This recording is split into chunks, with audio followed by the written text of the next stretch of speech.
आप में से 80% लोग तो नोट्स बनाने में ही पूरा टाइम निकाल देते हैं पूरे साल। ज़माना बदल रहा है, आईक्यू का ज़माना आ रहा है। ऐसा कुछ करो कि तुम टाइम बचा सको। 90% लोग ये काम नहीं कर रहे जो मैंने तुम्हें बताया, वो दूसरा काम कर रहे हैं। बट मैं फिर आपको कह रहा हूं कि जो क्लासरूम की पीपीटी है, जो क्लासरूम की पीपीटी है वो प्लस एनसीईआरटी के अलावा कुछ पढ़ने की जरूरत नहीं है। More than enough.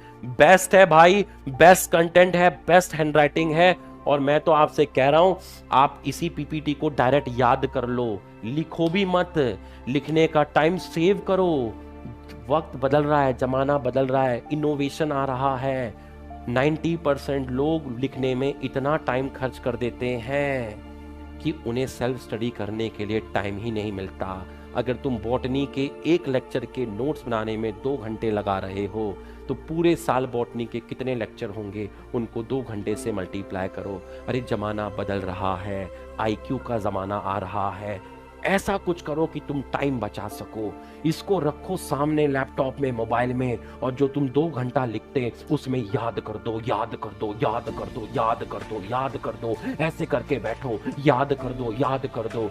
ये और एनसीईआरटी मोर देन इनफ है भाई की पीपीटी और एनसीईआरटी। और जो टाइम बचेगा उसमें फिजिक्स केमिस्ट्री के न्यूमेरिकल सॉल्व करो, बॉटनी जूलॉजी के क्वेश्चन सॉल्व करो।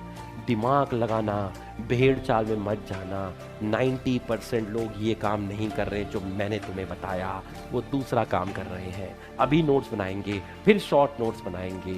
अरे दीवाने, शॉर्ट नोट्स तक बनाएगा, एनसीईआरटी के क्वेश्चन आएंगे स्टेटमेंट वाइज बड़े बड़े, वो नहीं हो पाएंगे। अरे यहां तक जाई मत। एनसीईआरटी और पीपीटी याद कर दे, एनसीईआरटी पीपीटी याद कर दे, एनसीईआरटी पीपीटी। पूरा का पूरा लाइन कवर कर रहा हूं, एनसीईआरटी की पूरी लाइन कवर कर रहा हूं। अरे तू पीपीटी पढ़ लेगा ना, तेरे को एनसीईआरटी देखने की जरूरत नहीं पड़ेगी। एक एक लाइन कवर कर रहा हूं। पीपीटी पढ़, एनसीईआरटी पढ़, पीपीटी पढ़, एनसीईआरटी पढ़। याद कर, याद कर, याद कर। Quality over quantity. अगर आपकी 3 क्लास हो रही हैं तो आप सोचो एक क्लास का ड्यूरेशन 2 घंटा, 6 घंटा। आप में से 80% लोग तो नोट्स बनाने में ही पूरा टाइम निकाल देते हैं पूरे साल। अरे ऐसा करो, तभी आपका बैकलॉग आता है, तभी आपका बैकलॉग आता है। बैकलॉग कब आता है? बैकलॉग तब आता है जब आपके पास टाइम नहीं मिलता। आप पूरे साल पढ़ते हो, हर दिन पढ़ते हो, फिर भी बैकलॉग आता है क्योंकि आप पूरा टाइम निकाल। वो काम मत कर जो 90% कर रहे हैं। बाकी तू खुद सोचना क्या बेस्ट है।